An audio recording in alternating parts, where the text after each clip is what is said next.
Bienvenidos a tu oración leal. La Torre de Babel, cuando el orgullo levantó muros hacia el cielo. En los albores de la humanidad posterior al diluvio, el mundo vivía una aparente armonía. Los hombres hablaban una sola lengua y compartían un mismo modo de comunicarse, lo cual les confería una gran capacidad para colaborar, para edificar y organizarse como sociedad.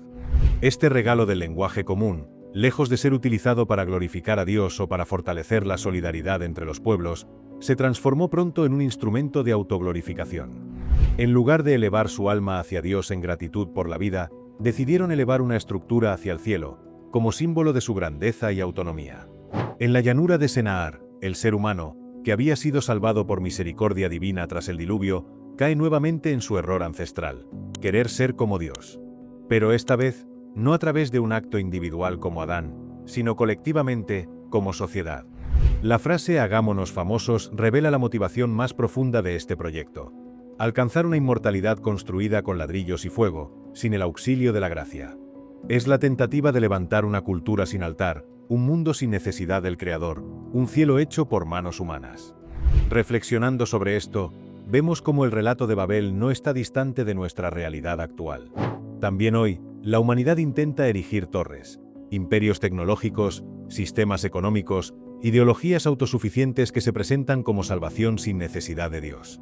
Cada uno de nosotros, incluso en lo personal, puede caer en la tentación de construir su vida como una torre, acumulando logros, seguidores, posesiones o títulos, con el fin de no depender de nadie, ni siquiera del Padre Celestial. ¿Y tú? ¿Estás edificando tu vida desde el barro humilde de la fe o desde el orgullo de tu ego? El texto bíblico dice que Dios descendió para ver la ciudad y la torre. Esta expresión, profundamente humana, nos habla de un Dios que no se mantiene distante. Él observa de cerca los caminos del hombre, no como un vigilante castigador, sino como un padre atento a los pasos de sus hijos. El hecho de que Dios baje es, en sí mismo, un acto de amor. Se implica, interviene, no permite que el hombre se pierda en su propia soberbia sin una oportunidad de redención.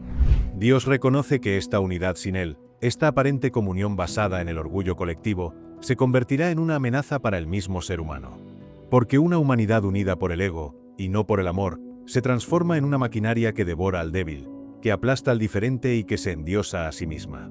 Por eso, en su misericordia, Dios decide intervenir, no con un castigo de destrucción, sino con una acción correctiva, la confusión de lenguas. Esta confusión no es una venganza, es un límite saludable. Como un padre que impide que su hijo toque el fuego, Dios impide que el hombre continúe un camino que lo alejará definitivamente de su verdadera identidad. Dios sabía que la ruptura del lenguaje traería consecuencias. Pero también sabía que, en medio de la dispersión, se sembraría una semilla, la necesidad del otro.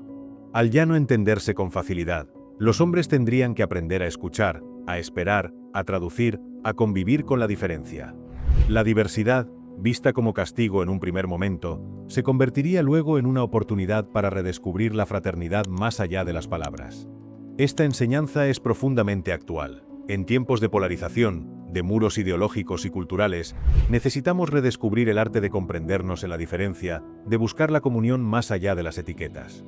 Aunque la historia de Babel parece terminar en caos, el relato bíblico nos da pistas para comprender que se trata solo de un tránsito hacia algo mayor. La dispersión de los pueblos no es el fin de la historia, sino una etapa necesaria para que el ser humano redescubra, en el tiempo, que la verdadera unidad no se construye desde el orgullo, sino desde el amor.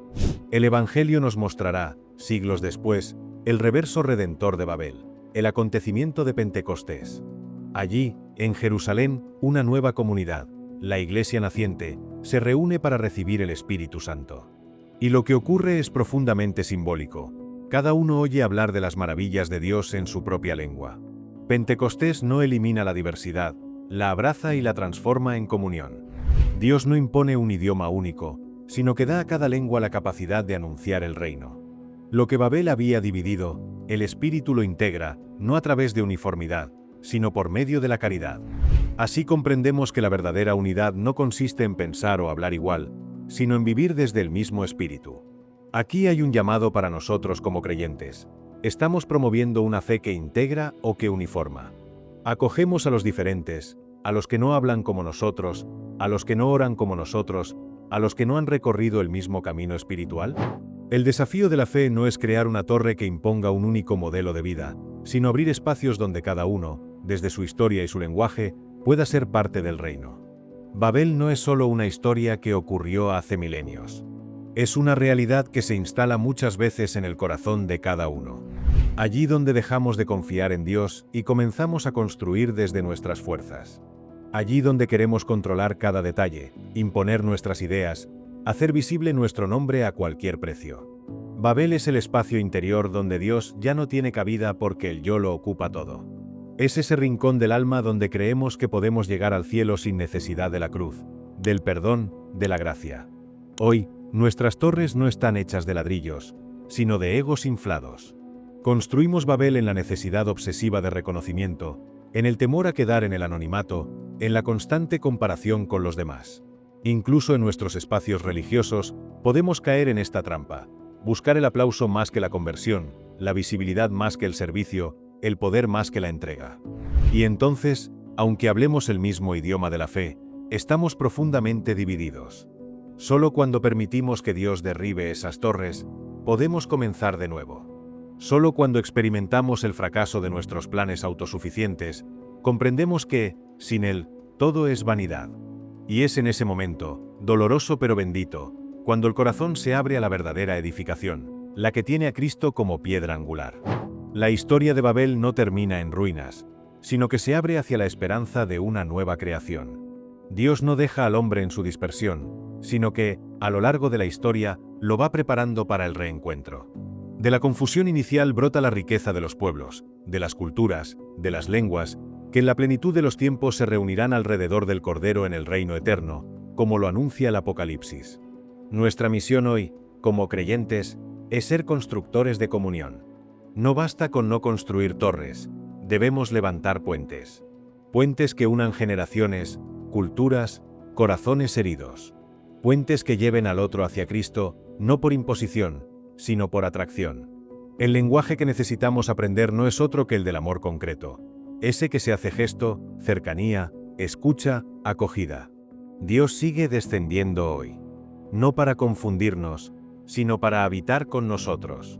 Viene en la Eucaristía, en el hermano, en el pobre, en la palabra. Estamos dispuestos a dejar que derrumbe nuestras torres y nos edifique como templo vivo de su Espíritu. Hoy quiero invitarte a meditar profundamente. ¿Estás construyendo tu vida con Dios como fundamento? ¿O estás levantando una torre de Babel personal? ¿Tu forma de comunicar une o divide? ¿Has sentido que tus planes se han confundido y ahora comprendes que Dios estaba redireccionando tu camino? Déjame tu experiencia en los comentarios. Me encantaría leer qué opinas sobre esta historia, y si alguna vez viviste tu propia Babel, esa temporada donde todo se confundió, pero que terminó siendo el inicio de una nueva etapa con Dios. Si esta reflexión ha tocado tu corazón, suscríbete al canal y acompáñanos en este camino de fe y crecimiento espiritual. Cada semana compartimos historias bíblicas como esta, meditaciones profundas y enseñanzas que nos ayudan a vivir más cerca de Dios. Y si conoces a alguien que necesita escuchar esta historia, comparte este vídeo. Juntos, como comunidad, podemos reconstruir no torres de orgullo, sino puentes de fe, esperanza y amor.